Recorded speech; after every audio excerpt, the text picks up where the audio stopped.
warahmatullahi wabarakatuh.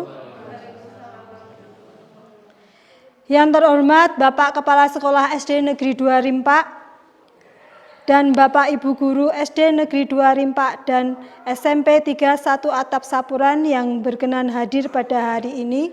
Siang ini kita bertemu di sini untuk acara diseminasi modul 1.4 budaya positif. Yang pertama, acara pertama sambutan dari Bapak Kepala Sekolah. Silakan. Assalamualaikum warahmatullahi wabarakatuh. Yang pertama, terima kasih atas waktu yang diberikan pada kami. Sebelumnya, marilah kita panjatkan puji syukur kehadirat Allah Subhanahu wa taala yang telah melimpahkan kesempatan kesehatan sehingga pada kesempatan hari ini kita bisa mengikuti diseminasi modul 1.4 menyebarkan pemahaman dan penerapan pengalaman budaya positif dalam rangka memenuhi tugas untuk Ibu Erita untuk guru penggerak. Yang kedua, marilah acara ini kita laksanakan, kita cermati, kita paham bersama. Mudah-mudahan apa yang beliau sampaikan membawa manfaat bagi kita semua, ilmunya bisa kita terapkan untuk kemajuan pendidikan kita. Selanjutnya, mari kita dorong bersama apa yang dilakukan oleh Bu Erita menjadi contoh dan teladan bagi yang lain. Saya harapkan, karena kemarin juga saya pribadi ditanya langsung dari Pak Korwil, Pak Nuswati, monggo silahkan untuk persekolah segera menyiapkan CGP yang baru. Betul ini, saya tidak berbohong, kemarin ditanya, karena pada kenyataannya pada waktu kita diundang di Wonosobo oleh Pak Kadin, pada waktu itu acaranya adalah sosialisasi tindakan kekerasan dan ditambah dari Bu Lintang dan Pak Taufik Haryadi, di mana Bu Lintang menyampaikan rapot pendidikan, sedangkan Pak Taufik Haryadi menyampaikan tentang CGP. Untuk Sapuran sendiri sementara dari 31 SD baru 7 SD yang mempunyai CGP ya. Sehingga masih ada 24 SD yang menjadi PR bersama, dan beliau mengharapkan segera rekan-rekan yang lain menyusul. Oleh sebab itu mungkin karena ini berkaitan dengan program pemerintah yang harus segera kita laksanakan, saya mewakili juga untuk SMP diharapkan partisipasinya, karena memang ini program yang harus kita sukseskan. Selanjutnya, monggo dari nanti apa yang dipaparkan Bu Erita, misalnya Bapak Ibu ada persoalan pertanyaan, ya mungkin ditanyakan saja, tidak apa-apa. Dan saya harapkan dari Bu Erita semampu, seoptimal mungkin apa yang mungkin nanti ditanyakan dijawab. Dan jawaban itu merupakan jawaban untuk kita semua. Mungkin untuk sambutan dari saya banyak kekurangan, kekhilafan mohon maaf. Saya Ari, wassalamualaikum warahmatullahi wabarakatuh. Waalaikumsalam warahmatullahi wabarakatuh. Acara selanjutnya yaitu tentang penyebaran dan pemahaman penerapan pengalaman modul 1.4 tentang budaya positif. Sebenarnya kegiatan pada siang hari ini yaitu rangkaian dari tugas saya sebagai CGP, mengikuti kegiatan CGP. Dalam tugas ini tentang sharing modul 1.4 budaya positif. Tapi saya berharap, walaupun ini tugas saya berharap setelah Bapak Ibu mendengarkan atau mengikuti acara ini bisa menerapkan budaya positif di lingkungan sekolah kita saat ini. Sebelumnya kita ini habis makan siang, kita ice breaking dulu biar seru. Tepuk-tepuk aja. Jadi kalau tepuk 1, go. Tepuk 2, wus gitu ya. Tepuk 3, apa ya? Yes. Ya, ingat ya. Go, wus, yes. Yo, kita coba dulu. Tepuk 1, go. Tepuk. Yes. Oke. Yo, tepuk 1 dulu ya. Tepuk 1, go. Tepuk 2, wus. Tepuk 3, yes. Bisa ya? Oke. Sekarang tepuk 2, 1, 3, go. Yes. Oke, kita ulangi ya. Tepuk dua. Hus. Oke, terima kasih. Sudah kembali lagi ya. Budaya positif. Apa itu budaya positif? Budaya positif yaitu perwujudan dari nilai-nilai atau keyakinan universal di sekolah. Universal itu cakupannya luas ya, tidak hanya saat murid di sekolah, tapi bisa digunakan saat nanti murid-murid kita sudah hidup di masyarakat. Mungkin saat mereka sampai tua pun, jadi nilai-nilai keyakinan itu masih bisa dipakai seperti itu. Yang selanjutnya, pertanyaan pemantik. Hukuman dapat mendisiplinkan anak. Setuju atau tidak Bapak Ibu Guru? Tidak? Tidak. Oke, setuju tapi ada efeknya ya Bu Ika. Pemberian hukuman dengan hal positif membaca atau membersihkan halaman sekolah dapat meningkatkan disiplin anak. Setuju atau tidak Bapak Ibu Guru? Karena itu tidak menyangkuti fisik ya, artinya itu berupa tindakan yang dilakukan anak sebagai wujud tanggung jawab apa yang diperbuat. Itu saya kira bisa. Oh ya. Asal hubungannya yang positif dalam konteks itu tidak membuat anak itu punya beban mental, contohnya misalnya dipermalukan atau kalau disuruh hal-hal yang berkaitan dengan membenahi sekolah atau yang berkaitan nanti mendapat dampak baik itu saya kira tidak bisa. Selanjutnya, memberi penghargaan dapat meningkatkan motivasi belajar anak. Setuju atau enggak Bapak Ibu? Baik, kita pending dulu ya jawabannya.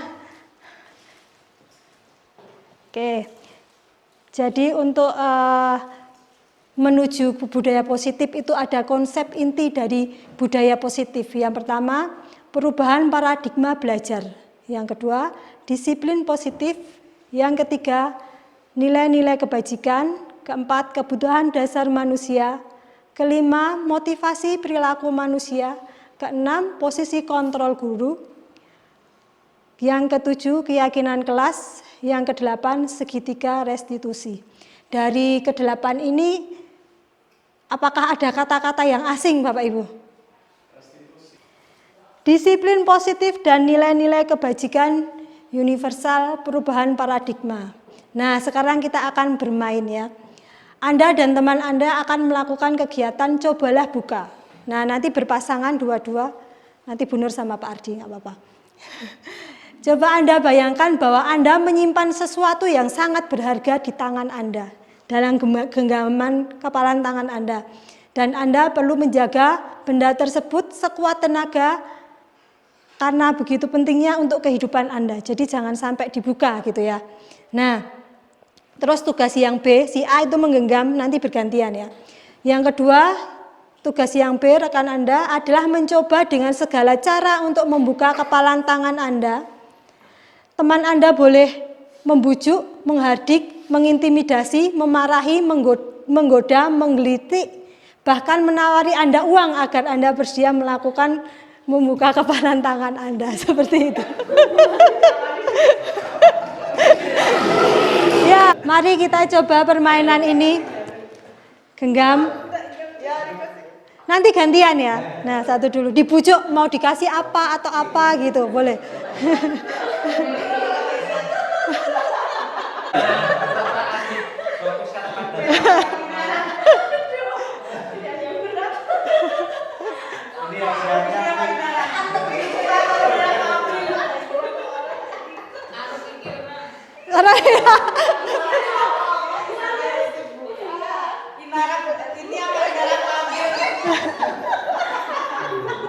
Aduh.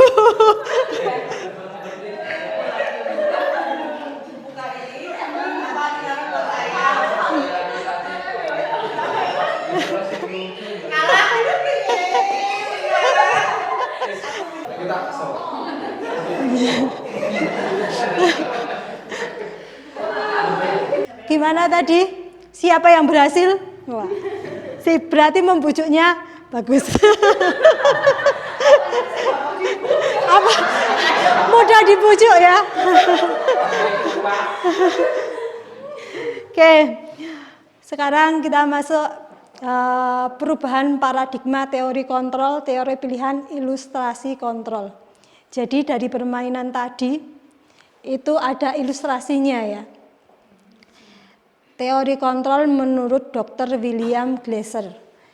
Ilustrasi kontrol, ilusi guru mengontrol murid.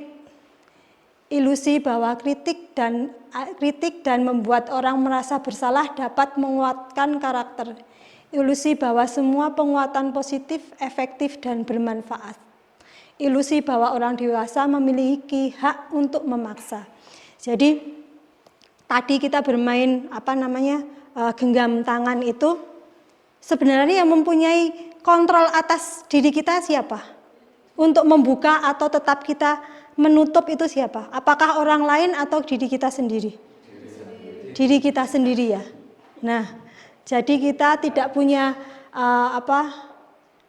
punya hak untuk mengontrol murid untuk menjadi A, untuk menjadi B, seperti itu ya. Jadi setiap anak itu punya karakteristik sendiri-sendiri, punya bakat dan minat sendiri-sendiri, seperti itu ya Bapak Ibu.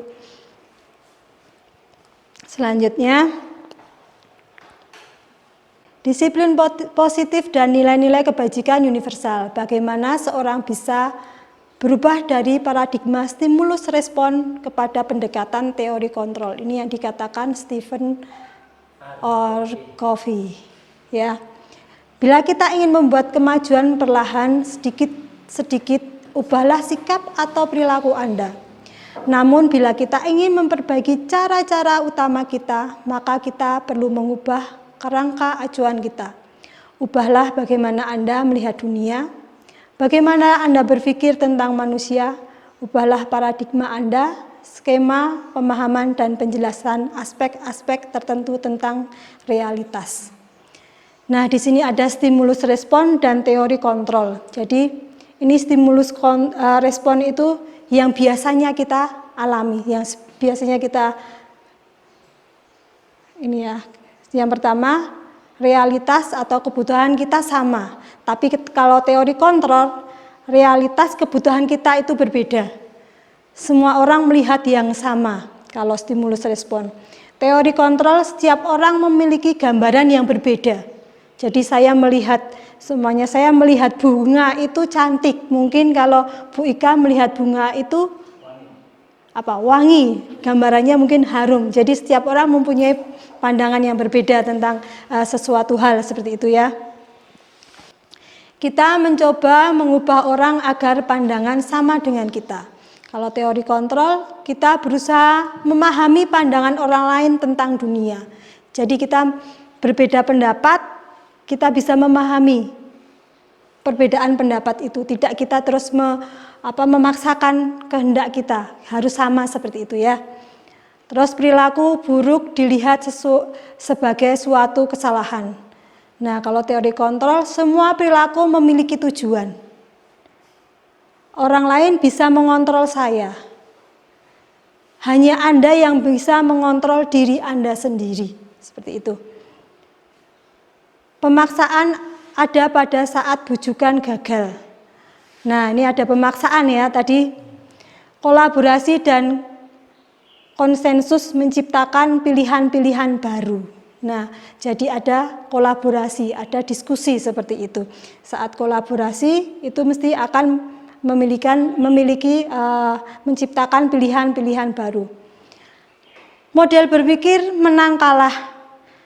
Kalau teori kontrol, model berpikir menang-menang. Jadi tidak ada yang kalah, tapi semuanya bisa menang-menang seperti itu. Yang selanjutnya, makna kata disiplin. Disiplin berasal dari kata disiplina, yaitu yang artinya belajar. Makna asal dari kata ini berkonotasi dengan disiplin diri dari murid-murid. Disiplin diri dapat membuat seseorang menggali potensinya menuju kepada sebuah tujuan mulia, sesuatu yang dihargai dan bermakna. Seseorang yang memiliki disiplin diri berarti mereka bisa bertanggung jawab terhadap apa yang dilakukan karena mereka mendasarkan tindakan mereka pada nilai-nilai kebajikan. Jadi setiap kita seorang guru gitu ya, pasti menginginkan anak didik kita, kalau disiplin itu biasanya apa? Yang ada di bayangan kita, disiplin itu apa? Taat aturan, seperti itu ya. Taat aturan. Nah, seperti itu. Yang dalam pikiran kita seperti itu ya. Nah, sebagai pendidik tujuan kita adalah menciptakan anak-anak yang memiliki disiplin diri sehingga mereka bisa berperilaku dengan mengacu pada nilai-nilai kebajikan universal dan memiliki motivasi intrinsik bukan ekstrinsik. Jadi mereka berdisiplin, bisa disiplin itu karena motivasi diri sendiri, intrinsik, bukan karena ekstrinsik seperti pengaruh dari luar. Itu bisa dari bujukan, bisa dari itu hadiah, bisa itu dari ancaman, hukuman karena takut dihukum. Seperti contoh, kita kalau pakai helm, itu motivasinya apa? Biar selamat. Biar selamat. Berarti itu motivasi dari apa, Bu Hasanah? Diri sendiri, intrinsik, je. Kalau takut ketilang berarti dari ekstrinsik ya, ekstrinsik. Makna nilai-nilai kebajikan. Nilai-nilai kebajikan adalah sifat-sifat positif manusia yang merupakan tujuan mulia yang ingin dicapai setiap individu. Seperti yang telah dikemukakan oleh Dr. William Gosser pada teori kontrol pada tahun 1984, menyatakan bahwa setiap perbuatan memiliki suatu tujuan. Jadi apa yang kita lakukan itu pasti punya tujuan ya, ada motifnya seperti itu. Dan Gosser 1998 mengemukakan bahwa dengan mengaitkan nilai-nilai kebajikan yang diyakini seseorang, maka motif intrinsiknya akan terbangun sehingga menggeserkan motivasi dari dalam untuk dapat mencapai tujuan mulia yang diinginkan. Nah, seperti itu. Jadi kita harus bisa menumbuhkan motivasi intrinsik, bukan motivasi ekstrinsik. Jadi, ya, ya, ya. Bapak Ibu guru dengan sadar ketika melihat jamnya masuk tanpa disuruh masuk. Saya maksudnya guru masuk ke ruang kelas gitu bukan karena takut ada kepala sekolah ya, tapi karena sudah kewajiban pekerjaan kita, sudah kewajiban kita mengajar. Makna-makna nilai universal mengacu pada profil pelajar Pancasila. Kita masih ingat ya, profil pelajar Pancasila apa saja? Yang pertama, beriman dan bertakwa kepada Tuhan Yang Maha Esa. Yang kedua, berkebinekaan global. Terus gotong royong, kreatif, bernalar kritis, dan mandiri. Teori motivasi, hukuman, dan penghargaan restitusi. Ada 3 motivasi perilaku manusia. Yang pertama, untuk menghindari ketidaknyamanan atau hukuman. Ya, ini termasuk motivasi apa, Bapak Ibu? Ekstrinsik. Untuk mendapatkan imbalan atau penghargaan dari orang lain. Imbalan atau penghargaan, pujian juga ya, berarti ya itu ekstrinsik. Untuk menjadi orang yang mereka inginkan dan menghargai diri sendiri dengan nilai-nilai yang mereka percaya. Ini termasuk intrinsik ya. Pertanyaan reflektif. Iva kurang menguasai pelajaran matematika, sehingga pada saat pelajaran tersebut berlangsung, dia lebih banyak berdiam diri atau menggambar di buku pelajarannya. Pada saat guru matematikanya Pak Seno menanyakan pertanyaan, Iva menjadi gugup dan tidak sengaja menjatuhkan tasnya dari kursi, serta tiba-tiba menjadi gagap pada saat berupaya menjawab. Seluruh kelas pun tertawa melihat perilaku Iva yang bicara tergagap dan terkejut tersebut. Pak Seno pada saat itu membiarkan teman-teman Iva menertawakan Iva yang tergagap dan malu luar biasa, dan malahan minta Iva untuk maju ke depan dan berdiri di depan kelas sambil menunjuk hidungnya karena tidak bisa menjawab pertanyaan Pak Seno. Kelas semakin gaduh dan anak-anak pun tertawa melihat Iva di depan kelas memegang ujung hidungnya. Apakah Anda setuju dengan tindakan Pak Seno terhadap Iva? Mengapa? Menurut Anda tindakan Pak Seno terhadap Iva adalah sebuah hukuman atau konsekuensi? Mengapa? Hukuman ya? Tidak setuju. Apakah Anda setuju dengan tindakan Pak Seno? Tidak setuju. Mengapa? Itu tidak solusi karena yang dilakukan Pak Seno malah menghukum ya. Menjadikan Iva menjadi semakin istilahnya down mentalnya, yang kedepannya mungkin menjadi trauma sehingga malah tidak mengembangkan apa yang ia punya, malah kelihatan menelanjangi kekurangan yang ia miliki. Itu merupakan sebuah hukuman. Ya. Terima kasih Pak. Ibu. Ya, Bu Has. Saya menambahkan untuk Iva itu karena dia berperilaku seperti itu karena dia tidak paham. Itu bagi dia itu sebenarnya sudah sebuah ketakutan tersendiri. Harusnya kita memahami itu bahwa Iva itu harusnya diberi perhatian lebih. Kenapa dia tidak paham? Karena bukan karena dia malas, karena dia ketidaktahuannya itu dia melakukan hal-hal itu untuk mengatasi kebosanan dan sebagainya. Jadi itu mungkin akan terjadi juga dengan Iva-Iva yang lain kalau dia tidak paham. Jadi kita harus juga pahami karakter anak yang memang kadang-kadang tidak paham terhadap suatu persoalan. Hukuman, konsekuensi, dan restitusi. Nah, tadi pertanyaan Pak Budi ya, restitusi gitu ya. Apa itu hukuman? Jadi jawabannya tadi adalah hukuman bersifat tidak terencana atau tiba-tiba. Jadi itu tadi tiba-tiba, apa yang dilakukan Pak Seno itu seperti refleks seperti itu ya. Anak atau murid tidak tahu apa yang terjadi, yang akan terjadi. Dan tidak dilibatkan. Hukuman bersifat satu arah, jadi dari pihak searah gitu ya. Dari pihak guru yang memberikan, dan murid hanya menerima suatu hukuman tanpa melalui suatu kesepakatan atau pengarahan dari pihak guru, baik sebelumnya atau sesudahnya. Hukuman yang diberikan bisa berupa fisik maupun psikis. Murid atau anak disakiti oleh suatu perbuatan atau kata-kata. Jadi untuk menyakiti itu tidak harus dengan perbuatan. Kata-kata juga bisa menyakiti murid-murid kita ya. Oke. Hukuman, konsekuensi, dan restitusi. Apa itu konsekuensi? Konsekuensi sudah terencana atau sudah disepakati, sudah dibahas atau disetujui oleh murid dan guru. Jadi sudah disepakati. Biasanya kita sudah punya kesepakatan seperti itu sama murid. Kalau terlambat nanti tugas piket atau seperti apa. Nah, itu namanya konsekuensi. Umumnya bentuk-bentuk konsekuensi dibuat oleh pihak guru atau sekolah. Dan murid sudah mengetahui sebelumnya konsekuensi yang akan diterima bila ada pelanggaran. Pada konsekuensi, murid tetap dibuat tidak nyaman untuk jangka waktu pendek. Konsekuensi biasanya diberikan berdasarkan suatu data yang umumnya dapat diukur. Misalnya setelah 3 kali tugasnya tidak diselesaikan pada batas waktu yang diberikan. Atau murid melakukan kegiatan di luar kegiatan pembelajaran. Misalnya mengobrol, maka murid tersebut akan kehilangan waktu bermain dan harus menyelesaikan tugas karena ketertinggalannya. Peraturan dan konsekuensi yang mengikuti ini sudah diketahui sebelumnya oleh murid. Sikap guru di sini senantiasa memonitor murid. Jadi guru selalu memonitor murid seperti itu.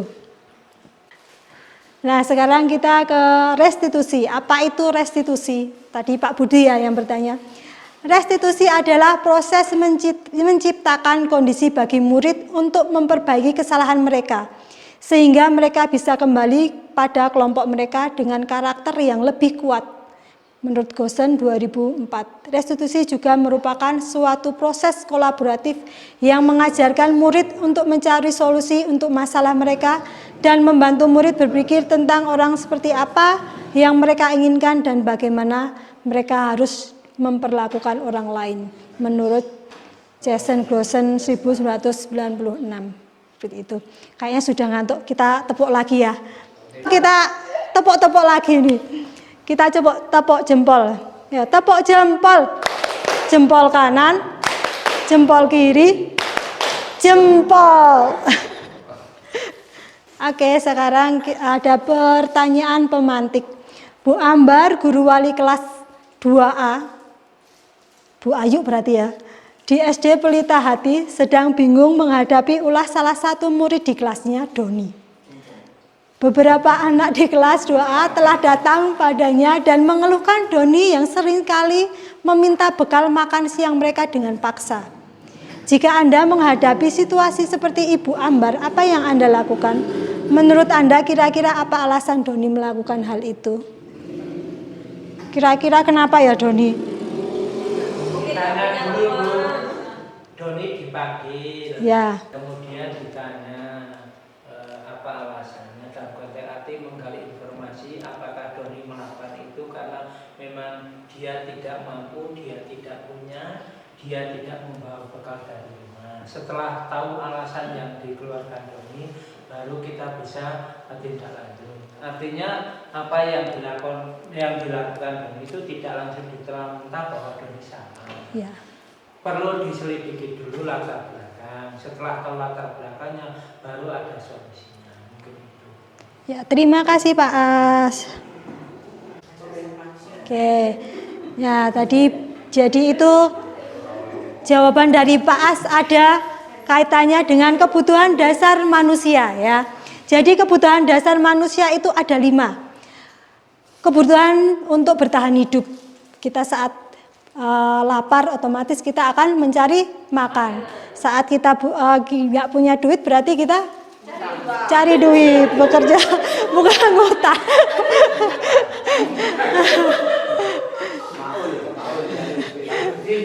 Yang nomor 2 kasih sayang dan kita selingkuh. Ya, yang kedua kasih sayang dan rasa diterima ya. Nah, jadi kita itu juga butuh kasih sayang ya.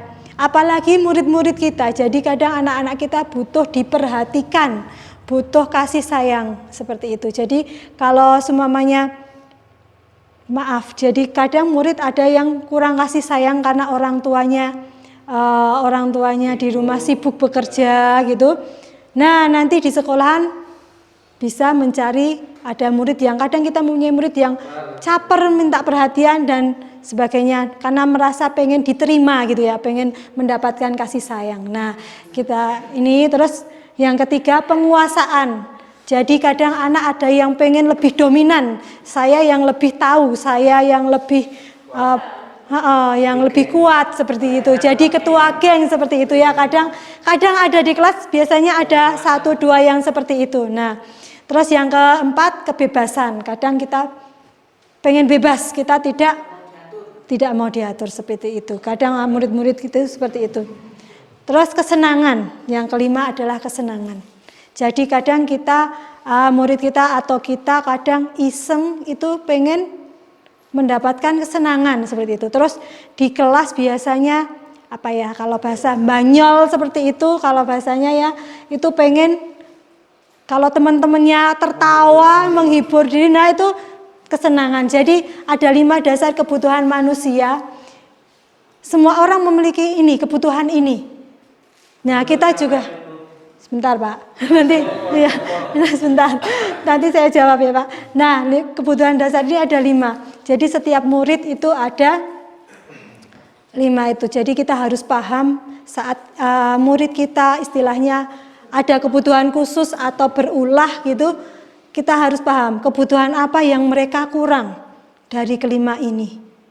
Nah, kita harus memahami itu, tidak harus kita langsung seperti Pak As tadi menyalahkan ya, menyalahkan kamu salah, tidak seperti ini. Tapi kita saat tadi siapa namanya?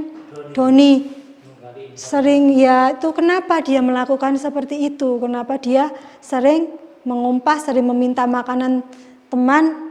Nah, itu kita bisa menggali dari situ. Oh, ternyata dia tidak diberi. Nah, ini seperti itu. Nah, jadi tidak sepenuhnya dia bersalah karena apa namanya, dia ingin memenuhi kebutuhan untuk bertahan hidup karena dia lapar seperti itu ya. Yang selanjutnya posisi kontrol restitusi. Jadi ada yang pertama hukuman membuat rasa bersalah teman, pemantau, atau manajer. Jadi biasanya kita sebagai guru mempunyai 5 posisi kontrol seperti ini. Nah, contohnya guru berbuat, maaf ini kok kurang pecah ya. Saya baca yang di sini. Nah, hukuman biasanya menghardik, menunjuk-nunjuk, menyakiti, dan menyindir seperti itu. Terus yang membuat orang merasa bersalah, berceramah, menunjukkan kecewaan mendalam.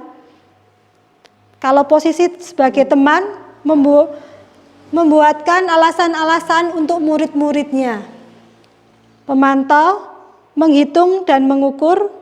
Kalau posisi manajer, mengajukan pertanyaan-pertanyaan seperti itu. Ya, kita lanjut aja ya. Nah, berikut ini ada contoh 5 posisi kontrol guru ya. Ada videonya, mari kita simak bersama-sama. Salah satu program yang dikembangkan adalah 5 posisi kontrol. 5 posisi kontrol dalam restitusi adalah proses perjalanan seorang pendidik agar dapat mengenali dirinya. Pada video kali ini, kita akan membahas tentang 5 posisi kontrol yang dikembangkan oleh Diane Gosson dan contoh penerapannya.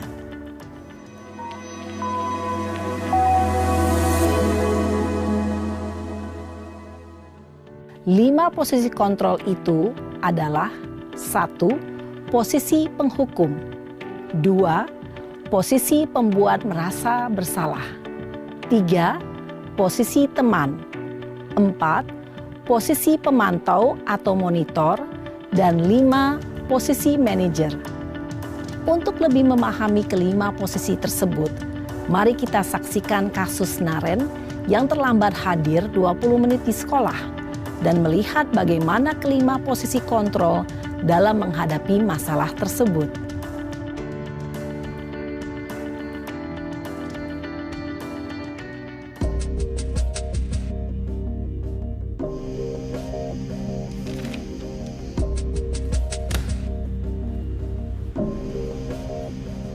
Naren!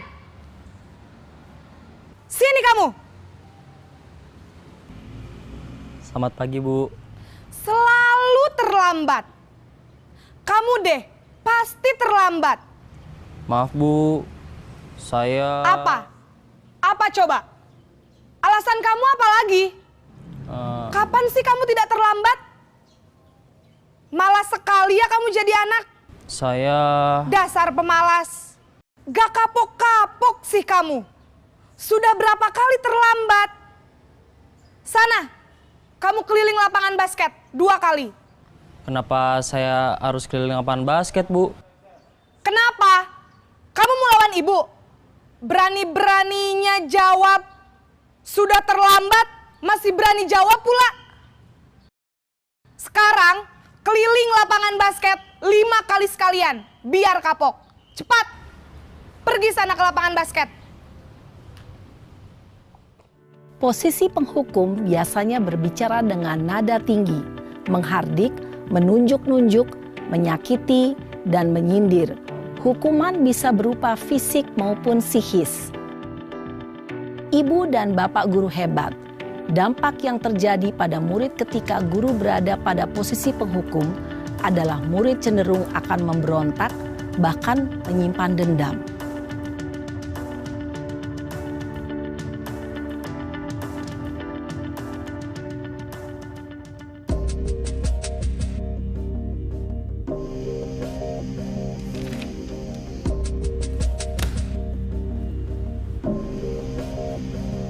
Naren!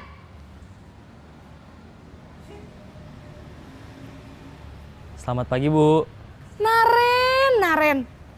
Kamu kenapa terlambat lagi, nak? Ya Tuhan, Naren. Kamu senang ya bikin ibu susah ya?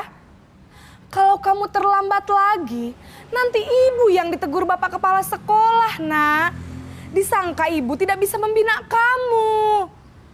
Duh, gimana ini? Maaf, Bu. Duh Gusti Naren, Naren. Kamu suka ya kalau ibu ditegur bapak kepala sekolah?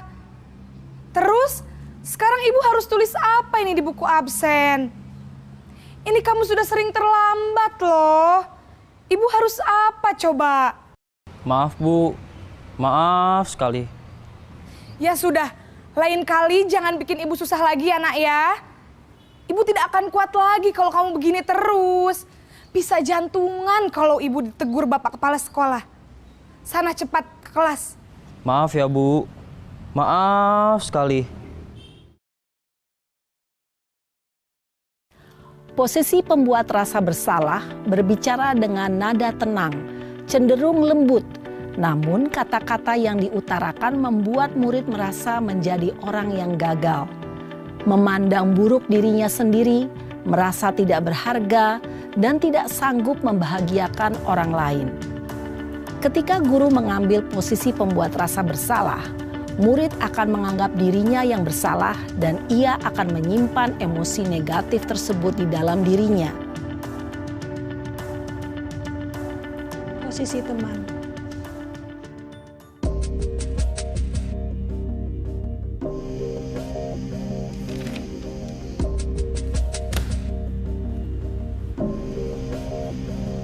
Naren!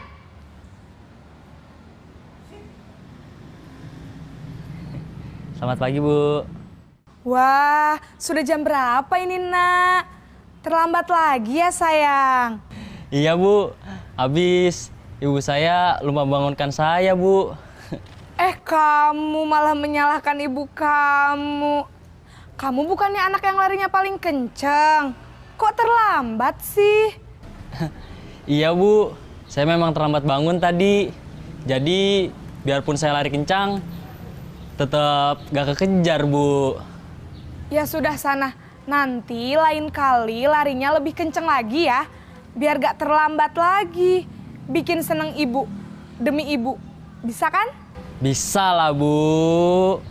Ya sudah sana masuk kelas. Ibu beresin urusan absen kamu. Kamu ini ada-ada saja. Dalam posisi teman, guru berbicara dengan nada suara ramah, akrab, cenderung bersenda gurau untuk menjaga suasana tetap santai. Murid akan merasa senang, aman, dan akrab dengan guru. Identitas yang tercipta adalah identitas sukses atau berhasil. Namun, perlu diingat, karena ini masih dorongan eksternal, maka ada faktor ketergantungan dari murid kepada orang tertentu. Di sini guru absennya, sehingga di lain waktu murid bisa berperilaku baik, namun hanya kepada orang-orang tertentu saja. Posisi pemantau atau monitor.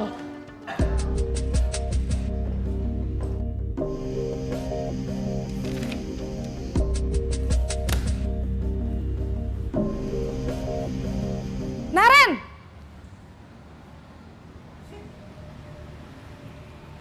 Selamat pagi Bu. Naren, apa peraturan sekolah kita tentang jam berapa kita harus masuk sekolah, nak? Kita harus di sekolah jam 7 Bu. Iya betul, sekarang sudah jam 7.20. Naren sudah tahu konsekuensinya jika terlambat hadir. Paham Bu, saya harus tinggal kelas pas jam istirahat selama 20 menit. Iya benar, konsekuensinya demikian. Jadi nanti jam 9.30 pas istirahat, kamu harus tinggal di kelas, kerjakan tugas tambahan untuk ketertinggalan kamu, ya? Baik Bu. Posisi pemantau mengandalkan penghitungan atau data untuk mengontrol murid. Guru mengarahkan murid berdasarkan peraturan dan konsekuensi. Seorang pemantau menunjukkan bahasa tubuh dan ekspresi wajah yang datar dan cenderung formal.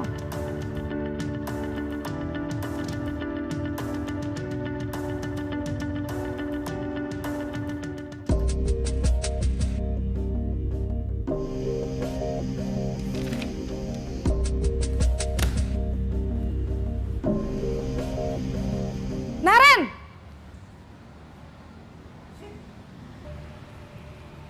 Selamat pagi Bu. Selamat pagi, Naren. Maaf Bu, saya terlambat.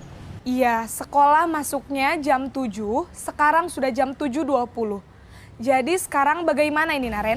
Maaf Bu, saya lupa setel alarm saya semalam. Baiklah, menurut kamu, keyakinan sekolah yang mana yang perlu kamu tingkatkan? Menghargai diri sendiri dan orang lain mungkin ya Bu. Setuju. Jadi, apakah Naren meyakini prinsip saling menghormati tersebut? Iya Bu, saya meyakininya. Apakah Naren bersedia memperbaiki masalah keterlambatan ini? Bersedia Bu. Bagaimana kamu akan perbaiki masalah keterlambatan ini? Saya akan coba untuk tidak lupa menyetel alarm saya Bu. Baik, kalau Naren lupa menyetel alarm di rumah, ada orang yang kira-kira bisa bantu mengingatkan tidak? Ada Bu, kakak saya, Kak Ema. Ada lagi selain Kak Ema? Selain Kak Ema, ada ibu saya. Baik, jadi yang mengingatkan Naren adalah Kak Ema dan ibu kamu ya? Kira-kira akan mulai setel alarm kapan nih Naren? Setelah pulang sekolah, akan segera saya lakukan. Baik, jadi Naren akan setel alarm untuk bangun besok pagi dan akan diingatkan oleh kakak dan ibunda Naren ya. Ada lagi yang mungkin perlu dilakukan Naren? Agar tidak terlambat bangun lagi.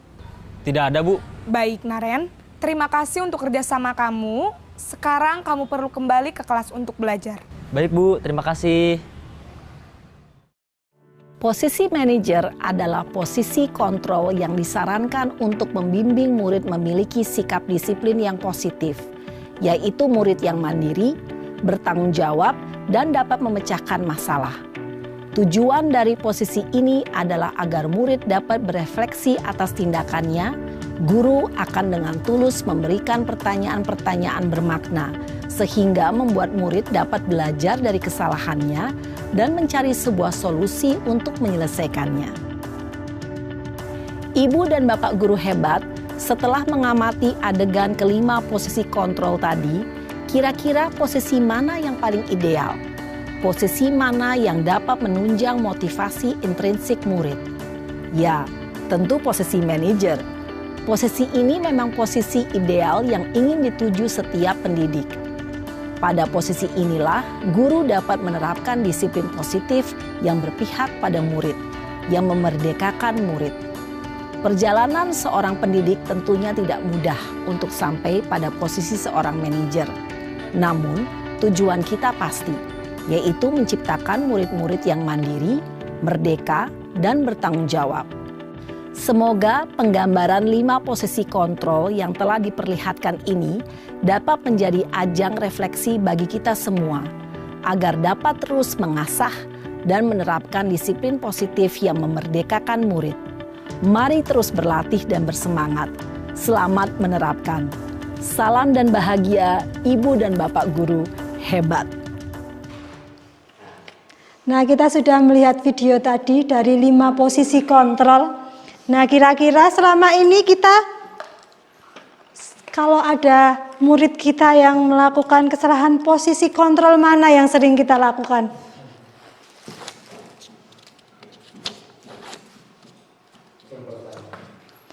Tadi ada posisi kontrol penghukum, posisi kontrol teman, pemantau.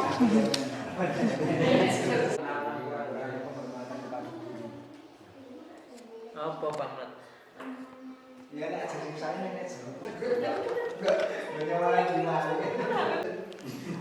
Ya, ini dari kita ada yang posisi kontrolnya rasa bersalah, posisi kontrol pemantau, teman, manajer, penghukum, pemantau, teman, penghukum. Penghukum, betul penghukum. Berarti saya bisa baca terbalik ya.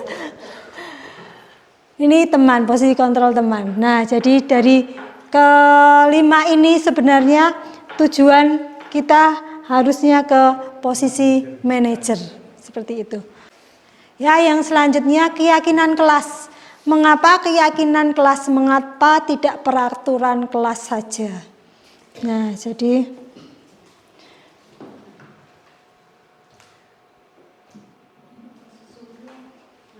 Mengapa keyakinan kelas? Mengapa tidak peraturan kelas saja? Jadi menekankan, kalau keyakinan kelas menekankan pada keyakinan seseorang akan lebih memotivasi seseorang dari dalam. Seseorang akan lebih tergerak dan bersemangat untuk menjalankan keyakinannya daripada hanya sekedar mengikuti serangkaian peraturan tertulis tanpa makna. Murid-murid pun demikian, mereka perlu mendengarkan dan memahami arti sesungguhnya tentang peraturan-peraturan yang diberikan. Apa nilai-nilai kebajikan di balik peraturan tersebut? Apa tujuan utamanya dan menjadi tidak tertarik atau takut sehingga hanya sekedar mengikuti serangkaian peraturan-peraturan yang mengatur mereka tanpa memahami tujuan mulianya. Ini ada video lagi. Jadi sebelumnya saya sudah membuat keyakinan kelas, setiap kelas saat pelajaran PJOK. Jadi anak diajak membentuk keyakinan kelas. Semua anak mempunyai ide, punya keinginan kelasnya seperti apa, seperti itu.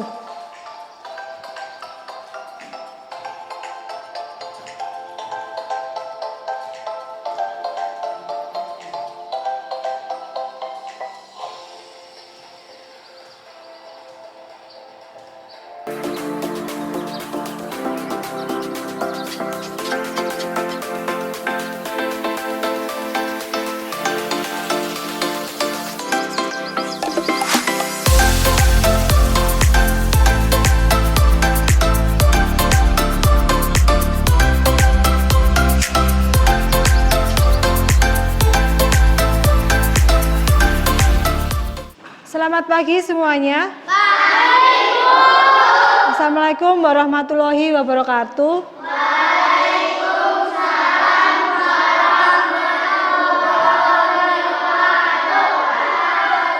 Sudah berdoa ya?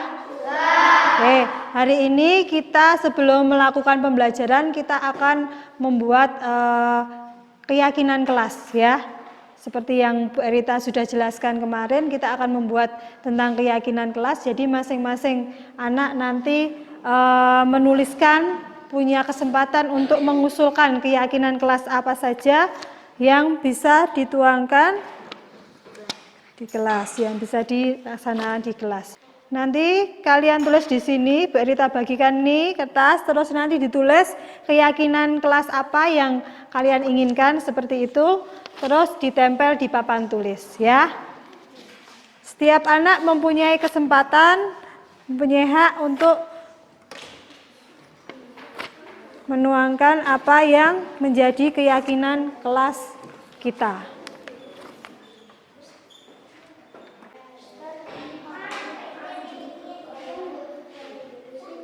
Boleh lebih dari satu ya, boleh lebih dari satu.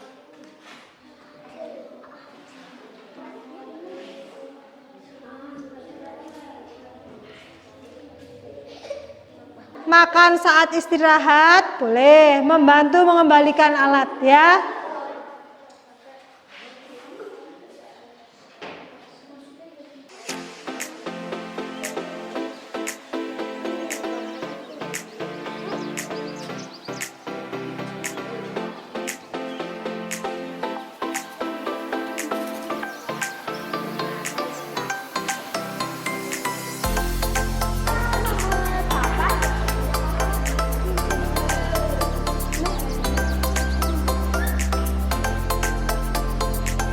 Menjaga kebersihan boleh. Ya, yang sudah selesai boleh ditempelkan di papan tulis.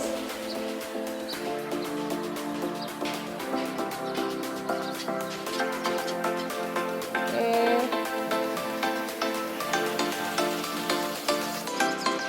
Yo.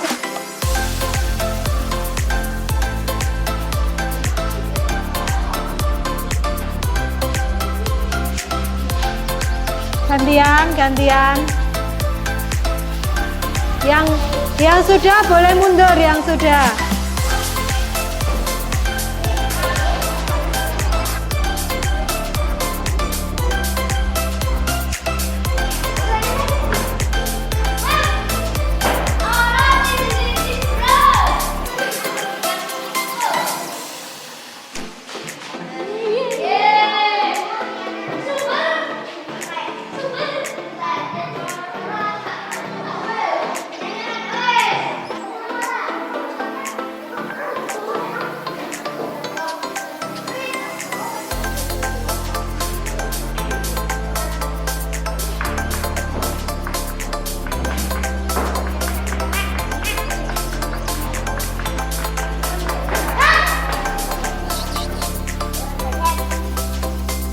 Sudah semua?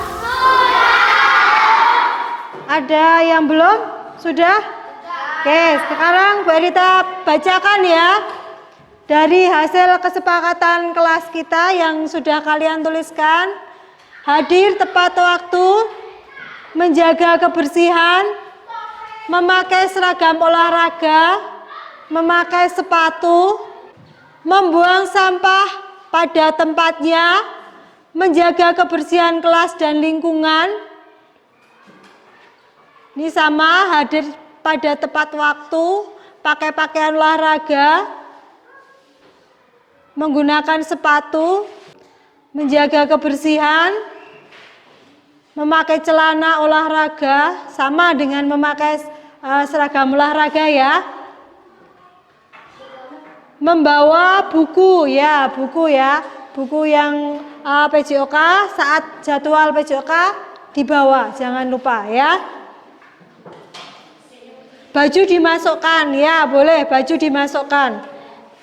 Jadi nanti ini Bu Erita tuliskan dari kesepakatan ini. Jadi sudah Bu Erita rangkum dari hasil keyakinan kelas yang sudah kita tuliskan. Bu Erita bacakan dulu. Yang pertama, hadir tepat waktu, memakai seragam olahraga, baju dimasukkan ya, baju dimasukkan seperti Bu Erita seperti ini, menjaga kebersihan, membantu mengembalikan alat. Jadi kalau olahraga biasanya menggunakan alat ya. Nah, alat-alat olahraga nanti setelah dibawa ke lapangan, setelah digunakan kalian bisa dikembalikan lagi, kalian membantu mengembalikannya. Makan saat istirahat, minum apabila diperlukan. Jadi saat kalian makan itu pas pelajaran jangan makan ya. Kalau nanti istirahat kalian baru boleh makan. Tapi kalau minum saat kalian olahraga, haus kalian boleh minum. Tapi jangan terus minum terus ya. Saat diperlukan saja, saat haus. Memakai sepatu boleh dan membawa buku PJOK saat pelajaran PJOK ya. Dah setuju apa tidak yang sudah Bu Erita bacakan? Oke, berarti ini setelah ini Bu Erita print terus nanti kalian bisa tanda tangan. Kita tanda tangan semua ya. Bu Erita print dulu ya.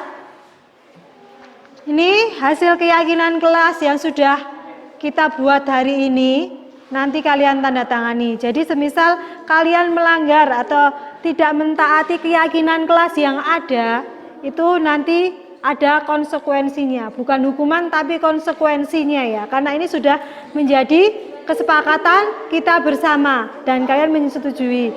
Nanti kalian akan tanda tangan ya. Konsekuensi itu seperti ini. Seumpamanya tidak memakai seragam olahraga saat pembelajaran olahraga seperti itu ya. Nah, nanti konsekuensinya kalian ikut membereskan alat-alat seperti itu ya. Itu namanya konsekuensi, bukan hukuman ya. Selain itu, saat kalian melanggar keyakinan kelas yang telah kita sepakati, yang harus kalian lakukan dengan meminta maaf dan memperbaiki kesalahan yang telah kalian lakukan. Oke, sekarang kalian tanda tangani sesuai dengan nomor absen kalian ya.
tanda tangan semua ya? Oke. Sekarang Bu Arita yang tanda tangan.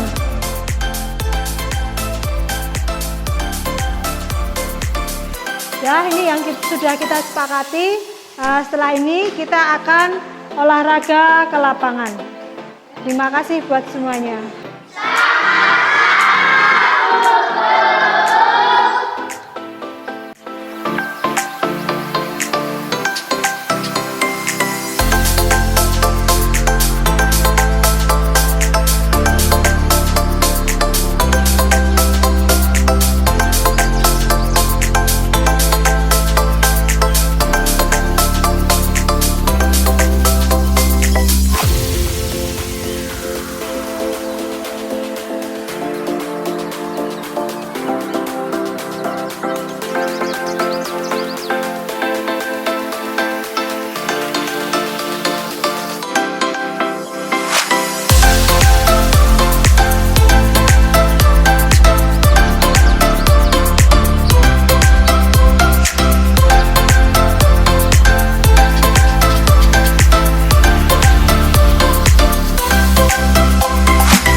Tadi video contoh saat saya membuat keyakinan kelas.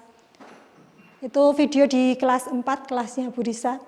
Keyakinan kelas biasanya ininya pendek-pendek, kata-katanya pendek-pendek saja. Jadi pada saat anak kan bebas ya menuangkan ekspresinya. Mungkin anak pengen membuang sampah sembarangan gitu ya, tidak pada tempatnya. Kita biarkan saja, nanti saat sudah selesai seperti itu anak-anak menempel, baru kita mengontrol apakah kalau membuang sampah kita meluruskan, kalau membuang sampah tidak pada tempatnya itu bagus. Nah, seperti itu diarahkan seperti itu saat membuat keyakinan kelas. Jadi keyakinan kelas sesuai selalu bersikap positif, senantiasa menjadi diri terbaik, dan percaya dan menghormati orang lain serta barang miliknya. Komitmen terhadap setiap tugas dan senantiasa membantu. Seperti itu. Keyakinan kelas senantiasa dibuat dalam bentuk kalimat positif. Semua warga kelas ikut berkontribusi dalam pembuatan keyakinan kelas lewat kegiatan curah pendapat. Bersedia meninjau kembali keyakinan kelas dari waktu ke waktu.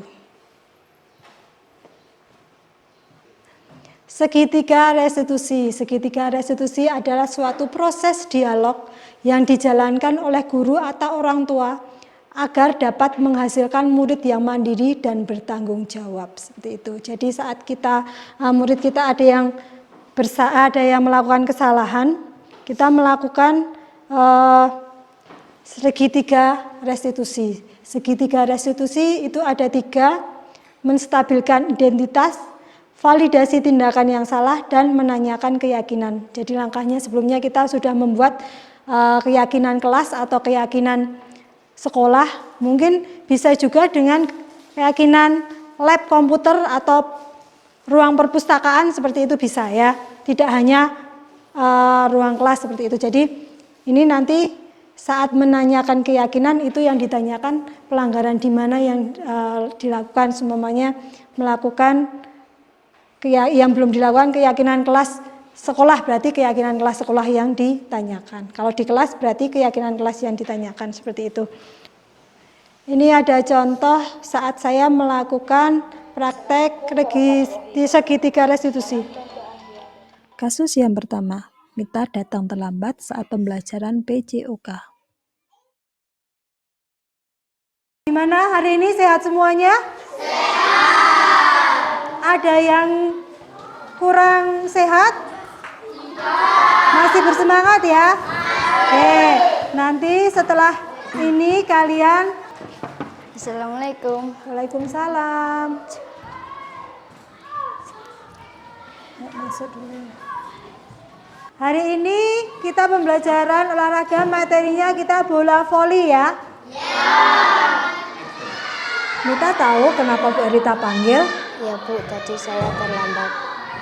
Tadi Mita berangkat jam berapa dari rumah? Jam setengah 8, Bu. Mita tahu nggak sekolah kita masuk jam berapa? Jam setengah 8, Bu. Kalau sekolah kita masuk jam setengah 8 dan Mita berangkat sekolah dari rumah jam setengah 8, berarti Mita sampai sekolah tidak bisa tepat waktu ya? Iya, Bu, saya terlambat. Baik, setiap manusia pasti pernah melakukan kesalahan. Itu hal yang manusiawi. Yang penting kita bisa belajar dari kesalahan tersebut dan dapat memperbaikinya. Baik, Bu. Baik Mita, sekarang kita cari solusinya bersama ya. Baik, Bu. Mita datang terlambat pasti punya alasannya. Kenapa tadi Mita bisa terlambat? Karena saya main HP sampai malam, kurang tidur jadi bangun kesiangan. Baik, Mita ingat nggak keyakinan kelas yang sudah kita sepakati? Ingat, Bu. Oke, menurut Mita keyakinan kelas yang mana yang belum Mita lakukan? Disiplin, Bu. Baik, jadi menurut Mita disiplin itu penting nggak? Penting, Bu, agar saya bisa menghargai waktu. Betul sekali, menghargai waktu sangat penting buat kita. Selain itu juga bisa untuk menghargai orang lain. Iya, Bu, saya minta maaf. Menurut Mita, apa yang akan Mita lakukan agar tidak terlambat lagi? Saya akan tidur lebih cepat, tidak begadang, mengurangi main HP, dan memasang alarm agar tidak terlambat datang ke sekolah. Mulai kapan akan dilaksanakan Mita? Mulai malam ini, Bu. Baik Mita, Mita sudah menemukan solusinya. Berusaha menjadi lebih baik dan menghargai waktu ya. Terima kasih, Bu. Terima kasih Mita. Oke, sekarang Mita boleh istirahat ya. Bu. Nama saya Mita, kelas 6. Saya senang diajak berdiskusi dengan Bu Erita untuk menemukan solusi saat saya datang terlambat ke sekolah. Selain itu, saya juga belajar menghargai waktu. Terima kasih, Bu Erita. Kasus yang kedua, Iwan kedapatan membuang sampah tidak pada tempatnya. Yuk, tebas yuk. Yuk. Tebas napa ta? Iya, sekarang baik. Bu, tebas. Tebas diki. Diki apa? Napa? Diki lah. 4.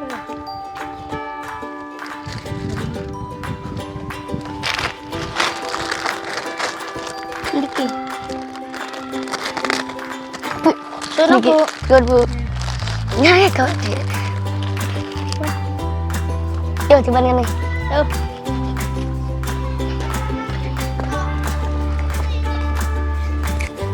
Kene. Oke, itu maem.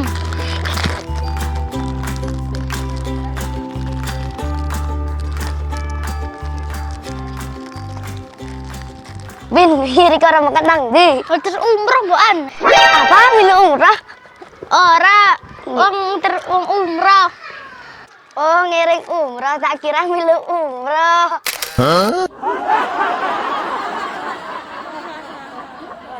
Yuk, cacale tentak nih kalau 5.000 kelas. Yuk.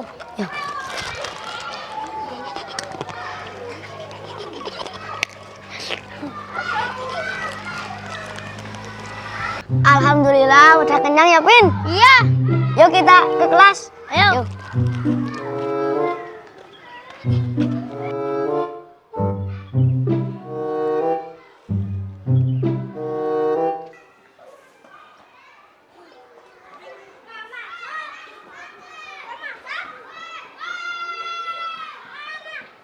Iwan.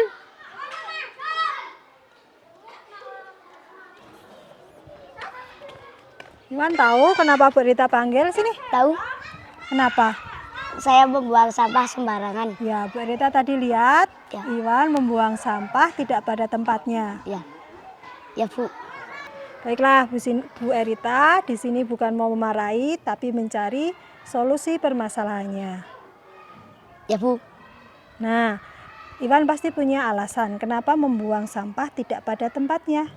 Saya senang membuang sampah, tidak harus mencari tempat sampah. Nah, Bu Erita tahu kamu pasti senang melakukannya. Nah, tapi kamu juga merugikan diri sendiri kalau seperti ini. Dan sekarang kamu dalam masalah, ya kan? Ya Bu.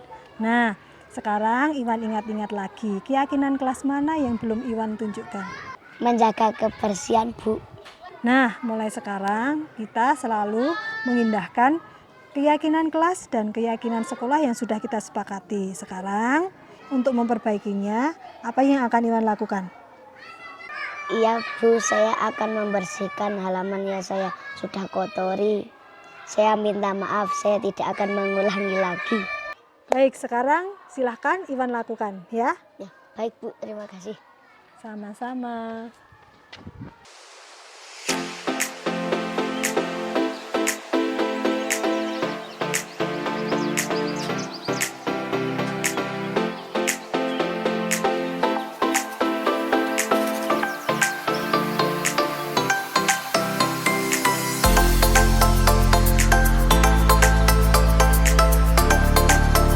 Saya Iwan, kelas 4, saya senang diajak berdiskusi dengan Bu Guru Erita.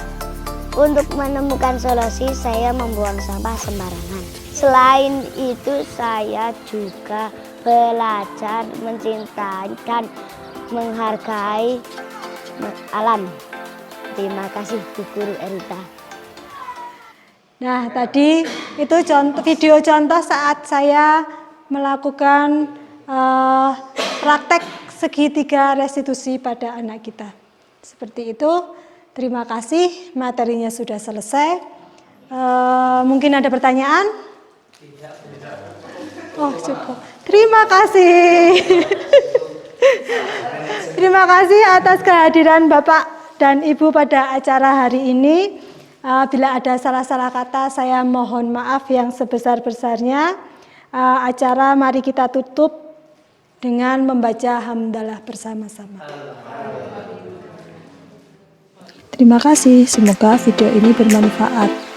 Mari kita tergerak, bergerak, dan menggerakkan.